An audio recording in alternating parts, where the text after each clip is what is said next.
So I am a Detroit-born pianist and piano teacher. I moved to Lansing 4 years ago. I'm here to talk about the Women's Center, but I also wanted just to kind of give a little background to what brought me to the Women's Center. So yeah, I've been teaching for 25 years, performing for 35. I'm a big piano mama. I believe in the power of music to heal, and also that we are sound waves. So I have a show online that I do that talks about that. My mission is to heal everyone through music. So and I've healed myself. I've had a hard life. What kind of brought me to the situation that I had to use the Women's Center was I was homeless after, like a really hard 5 years. I got out of abusive marriage, the pandemic, and then I was one of the only few people that were hiring musicians during pandemic. Was a place in Detroit or Madison Heights, and 4 years ago, after a gig, I was forced in a car, and that shut me down. And with a lifetime of abuse and trauma, that definitely taught me that PTSD is real and it is disabling. So I had to move to Lansing because that's where my best friend was. I lost most of my family, stopped talking to me. I was shut down with PTSD. I'm a single mom of three. So I've been, taking care of my babies by myself. And through a series of events with relying on people and that following through, I ended up homeless. Which I also do feel is a testament to, like during pandemic, being called a non-essential worker as a musician is just unacceptable. And just the way that musicians in general are treated, and like as a pianist and a piano teacher, like there's no excuse for a piano teacher to be homeless. Like I should be employed. I should be getting paid for the services that I always give. Like even if I'm not paid, I'm out. I'm preaching music. I'm preaching, practicing and making art instead of destruction. So after finding myself homeless, after being attacked and being shut down with PTSD, and really having a hard time finding the resources to help myself, because when you're the one that's sick and you have no one taking care of you, and the thing with PTSD is things like making calls, making an interview or an appointment to call and to set up therapy, to set up getting your meds, to set up doctor's appointments are literally impossible. It doesn't make sense that something like filling out forms or making calls is just impossible, but it is disabling. And when you need therapy and you need meds and you need resources to get better, but you are the sick person and the doctor taking care of yourself, because a lot of people just don't believe PTSD is real. They don't believe that it is as disabling as it is. And I had actually I met a soldier who was over, he served 3 terms in Iraq, and he had PTSD, and he even said to me, he's like, it's a little different than what I go through, even though he was on disability as well for it. He's like, I chose to go over there. He's like, you didn't choose to get raped. You didn't choose for that to happen. You didn't prepare for it. And so when I came to the Women's Center, they were so wonderful in that they advocated for my PTSD. They did not shame me or make me feel bad because I couldn't fill out a form by myself. And that's true love. That's true advocating for someone's disability without judging them, because we don't know how it affects people differently and the brain is so complicated. But the point is, if someone says this task is impossible for me, that you're just believed. And Angie and Rebecca were just wonderful so I'd come in with my kids looking for housing, they gave me a huge list of resources, of food banks and places to go for affordable housing, private landlords that would rent to me because of just a lifetime of mental illness, destroying my credit, divorces. I wasn't in a place financially where I could rent by myself. And they gave me all those resources to be able to fix my credit, to be able to really be empowered to take care of myself. Because part of being independent is knowing your community resources. You can't do it alone. And it's okay to not do it alone. And we need to all stay together. And I'm very thankful to the Women's Center and to Eve for just advocating for women. And as a performer, I want to really stand up against sexual assault, especially for women in the industry.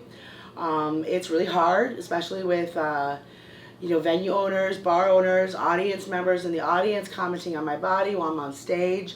It was only a few weeks ago that I was recently groped at a bar by another musician. So I want to use my voice and use my platform to really stand up to sexual assault and consent. And so at every gig, I'm going to be passing out donation jars for the Women's Center and Eve. And I want to be a voice. I want to be an advocate that my body's art, not porn. And we need to put a stop to it. There needs to be zero tolerance for it anywhere, especially in the workplace. I deserve to go to work and not be sexually assaulted. For me, the most thing, because I am a very independent person, but I am disabled, for me it was mostly that advocating and standing up for my disability. And even though the computer lab was wonderful, Angie sat with me and filled out the forms for me. Even to this day, when I come in and I need to print up music or I need to do something, no questions asked, they just help me with the forms. They just help me print up stuff. The computer stuff is hard for me to work, and there's no judgment. They just help with it. I've also used the store for bras and clothes for me and my oldest. They're transgendered, but female to male, so they still need female help sometimes, so that they're a big advocate for helping them, as well as my boys were able to be here and feel welcome. They had snacks. Being able to get resources like clothes and tampons and just in general having a safe place. I'm coming here crying, I have nowhere to go, help me. And even though it was just to calm me down and help me write a list myself, they were there for me for that. And also there was a time I was here with a worker while I was homeless, and she bullied me, and my PTSD triggered my PTSD so bad, and they actually called the company that she worked at and advocated for me and the way that she treated me, and came in and told her, you have to leave, you don't treat people like this. And I didn't even know that they did that behind my back. They went and called the company and told her, this is what we heard, this is how they treated her. And that woman was completely out of my life afterwards. I didn't have to worry about that. For someone seeking help, what can you say about the Women's Center to invite them in? Just come and know that you won't be judged. Everyone has a different path, and we're not here to judge people or make people feel shamed or bad because they're in a bad spot. Sometimes the hardest thing is just asking for help. And it's humbling and it's hard, but if you do it, that's the first step into being independent and being able to help yourself, is learning how to find resources. I'm always advocating for people to call 211, go to food banks, go to churches, you can do it on your own, even if you have barriers and disabilities and stuff. There's always a first step, and I feel like the first step is just coming into the door, and even if it's just because you need to talk to somebody, use the computer, just get away from your dangerous situation you're in. I would say that the Women's Center empowers women to take care of themselves and to be a strength in their families and in their community. And it's absolutely vital. It's absolutely vital to strengthen the women. We are the mothers. I believe women rule the world. We just men think they do. But we're mothers. And it's hard being a woman. It's hard. And unfortunately, we do need extra advocating for things like sexual assault and abuse.